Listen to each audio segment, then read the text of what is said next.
Hello friends, welcome back to my channel. और आज मैं आपको क्लास 7 के ज्योग्राफी के 4th चैप्टर को बताऊंगी। हमारी पृथ्वी चारों ओर से वायु की घनी चादर से घिरी हुई है, जिसे हम वायुमंडल कहते हैं। हम हमारी पृथ्वी को देखते ही हैं, इस पे बहुत सारे महाद्वीप हैं। उन महाद्वीपों में बहुत सारे देश हैं, देशों में बहुत सारे राज्य हैं, राज्य में बहुत सारी जगहें हैं। तो इसी सभी पूरी की पूरी पृथ्वी पर वायु की चादर है, जिसे हम वायुमंडल कहते हैं। पृथ्वी पर सभी जीव रहने के लिए वायुमंडल पर निर्भर होते हैं, क्योंकि हम बिना सांस किए जी नहीं सकते, ना पौधे ना जीव, कोई भी नहीं। यह हमें सांस लेने के लिए वायु प्रदान करती है एवं सूर्य की किरणों के प्रभाव से हमारी रक्षा करती है।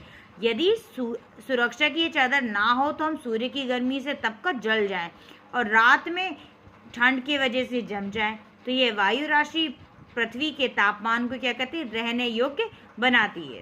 कार्बन डाइऑक्साइड वायुमंडल में फैलकर पृथ्वी से विकिरित ऊष्मा को पृथ्वी पर रोककर ग्रीन हाउस गैस पैदा करती है। मैं ग्रीन हाउस के बारे में बता रही हूँ आपको। क्या होता है, हमारी जो पृथ्वी है तो उसमें जो कार्बन डाइऑक्साइड है वो पृथ्वी पर पूरी तरीके से फैलकर जो ऊष्मा होती है, पृथ्वी पर जो ऊष्मा है, जो गर्मी पैदा होती है, उसे वो इकट्ठा करके रखती है ताकि ग्रीन हाउस प्रभाव हो। क्योंकि अगर ये ग्रीन हाउस प्रभाव नहीं होगा तो इससे क्या होगा, पृथ्वी इतनी ठंडी हो जाती है जिससे ये रहने लायक नहीं होती है। किंतु जब कारखानों और कार के धुएं से वायुमंडल का स्तर बढ़ता है तो इसकी गर्मी भी बढ़ती है। तो इससे क्या होता है, भूमंडलीय ताप या ग्लोबल वार्मिंग बढ़ जाती है। तापमान में इस वृद्धि के कारण पृथ्वी के बहुत सारे प्रदेश में जमी हुई बर्फ पिघलने लगती है। जैसे हम देखते हैं कि ग्लेशियर पिघलने लग जाते हैं, जो बर्फ के क्षेत्र हैं वहाँ पर पिघलने लग जाते हैं। उससे क्या होता है, जब बर्फ पिघलेगी तो पानी भी बदलेगी और जो तटीय जो किनारे होते हैं, जैसे समुद्र के किनारे हुए, नदियाँ हुई, उन सब में उफान आ जाता है, जिससे क्या होता है कि बाढ़ आ जाती है। और दीर्घ अवधि में इसके कारण जलवायु में अत्यधिक परिवर्तन होता है, जिससे पशु और पौधे, बहुत सारे ऐसे पौधे जो लुप्त होने के कगार में हो जाते हैं। वायुमंडल का संगठन। क्या आप जानते हैं कि जिस वायु का प्रयोग हम सांस लेने के लिए करते हैं, वास्तव में ये गैसों का मिश्रण है। इसमें काफ़ी सारी गैसें हैं, जैसे नाइट्रोजन हुआ 78%, ऑक्सीजन है 21%। ये दो गैसें हैं जिसमें वायुमंडल का बहुत बड़ा भाग मिला होता है। और इसमें और भी गैसें होती हैं, जैसे आर्गन 0.93%, अन्य गैसें जैसे helium, ozone, argon, xenon, neon.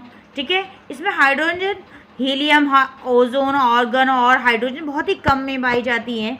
गैसों के अलावा इसके अंदर धूल के कण हवा में मौजूद होते हैं, जिससे क्या होता है, ये इसमें देख सकते हैं आप, वायु के विभिन्न संगठनों को प्रतिशत में दर्शाती है। नाइट्रोजन वायु में सर्वाधिक पाई जाती वाली गैस है। जब हम सांस लेते हैं तो हम सांस लेते हैं तो नाइट्रोजन भी हमारी फेफड़ों में चली जाती है, फिर इसे बाहर निकाल जाते हैं। परंतु पौधों को अपने जीवन के लिए नाइट्रोजन की आवश्यकता होती है।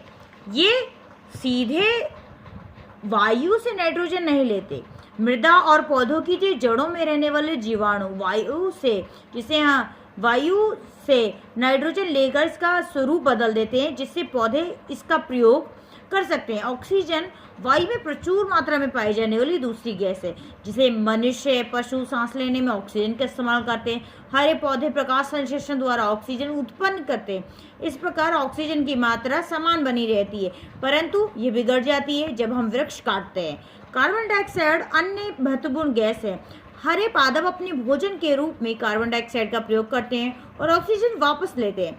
मनुष्य कार्बन डाइऑक्साइड बाहर निकालते हैं। मनुष्य और पशुओं द्वारा छोड़ी जाने वाली कार्बन डाइऑक्साइड की मात्रा पादपों द्वारा प्रयोग की जाने वाली गैस के बराबर होती है, परंतु ये संतुलन और बिगड़ जाता है जब हम कोयले, खनिज तेल, ईंधनों को जलाते हैं और वायुमंडल में प्रति वर्ष करोड़ों टन कार्बन डाइऑक्साइड बढ़ जाती है, जिससे क्या होता है कि पृथ्वी का तापमान बढ़ जाता है और इससे हमारी मौसम और जलवायु पर बहुत प्रभाव पड़ता है। ये देखिए, कुछ पिक्चर्स हमारी बुक में दिए हुए हैं, जिसमें साफ साफ लिखा है कि ग्लोबल वार्मिंग की वजह से पूरी पृथ्वी को कितना नुकसान हो रहा है। कुछ इम्पॉर्टेंट बात जो कि वायु को लेकर है। जब वायु गर्म हो जाती है तो वो क्या होती है, फैल जाती है और हल्के ऊपर चली जाती है। मगर ठंडी वायु क्या होती है, सघन यानी कि इकट्ठी हो जाती है और भारी हो जाती है, जिससे वो नीचे ही रहना पसंद करती है। तो गर्म वायु जब ऊपर उठती है तो आसपास के क्षेत्र में ठंडी वायु जो होती है वो भर जाती है।